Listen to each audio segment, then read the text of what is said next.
How long have you lived in Norfolk? 83 years. I'll be That's a long 83 time. next month. That's a long time. Yep. I worked at the corner store. Started when I was not quite 16.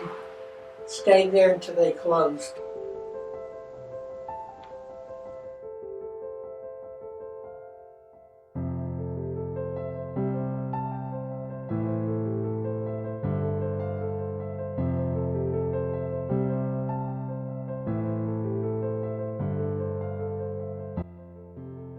So I'm an architect, and my practice started 30 years ago almost, and most of my clients are weekend New Yorkers. So I've had the advantage of being able to do these great artistic projects for many years.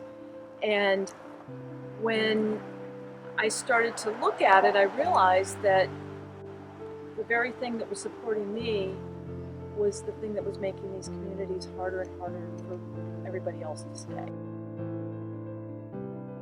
I've always loved to travel, but I've also always said that I can't imagine myself living anywhere else or growing up anywhere else.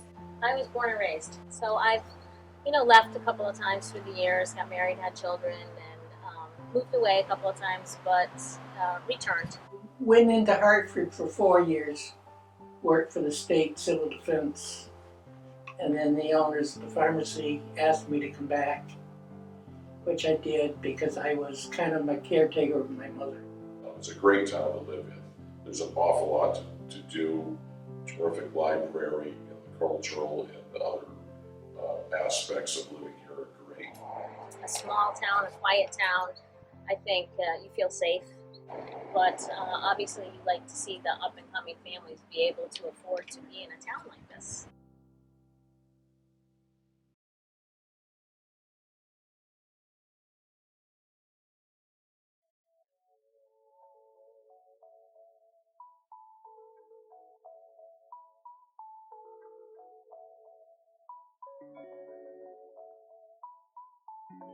Our existence originated as the result of a group of citizens being concerned about affordability in Norfolk. It was kind of obvious to everyone that regular working people were having a difficult time buying homes in Norfolk. It's all about bringing younger families in and keeping the people who want to stay here. People look at it, as I do, trying to run the town, as it's an opportunity for revenue to come in, as well as to have people move into town who can assist in the volunteer organizations, the ambulance and the fire department.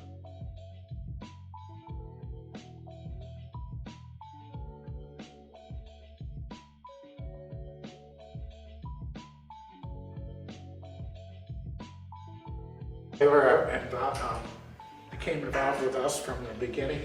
When we were a new organization, they gave us organizational guidance and support.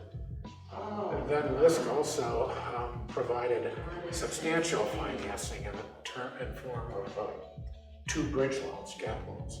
We wanted to do it the right way. We wanted to keep the town informed.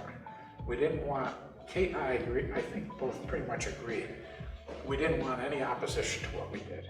If there was any resistance as far as the affordable rental units that were put in, it was very, very small. Everything that I've heard has been positive. The project was managed extremely well. It took 2 buildings that were very visible on Route 44 up to a standard that they look terrific.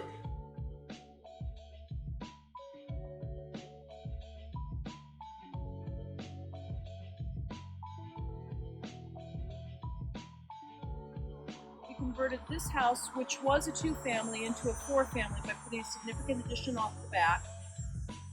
And we converted that house, which was a 1-family, into a 2-family house. Most of what we did were energy improvements and upgrades because these buildings and the other buildings are all historically significant. We needed to retain the original windows.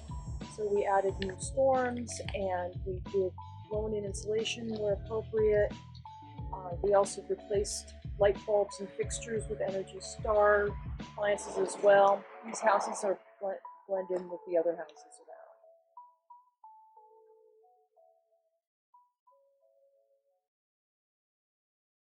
Being able to be in the affordable housing has given me a little bit more freedom. You know, I mean, I'm close to work. That's great because I don't have to drive far. As far as, you know, the expenses and things like that, it's a huge help to me because I'm a single mom. So that's difficult on its own. Nowadays, it's just hard to, afford anything really, let alone in a state like Connecticut and even Norfolk. But these properties are a great stepping stone to getting more people into town and allowing them to live in such a great environment and community. I think it just reaches out to those of us who have had a difficult struggle and are not able to, maybe afford certain places. I mean, we have people here that have weekend homes and summer homes, and a lot of people come in the summer is really booming around here, but it's the townspeople in the winter.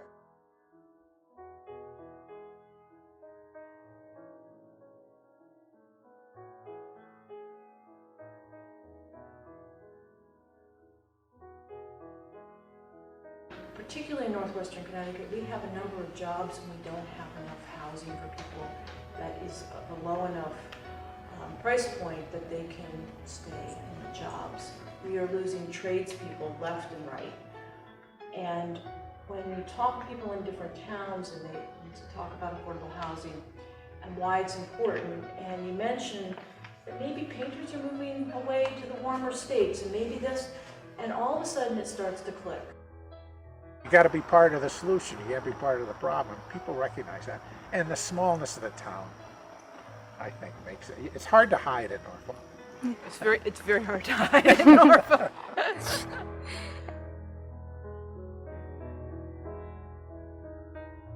Everything thrived and survived on the basis of people who volunteered their time. And if we didn't sustain a population of people willing to do that, the town would have suffered.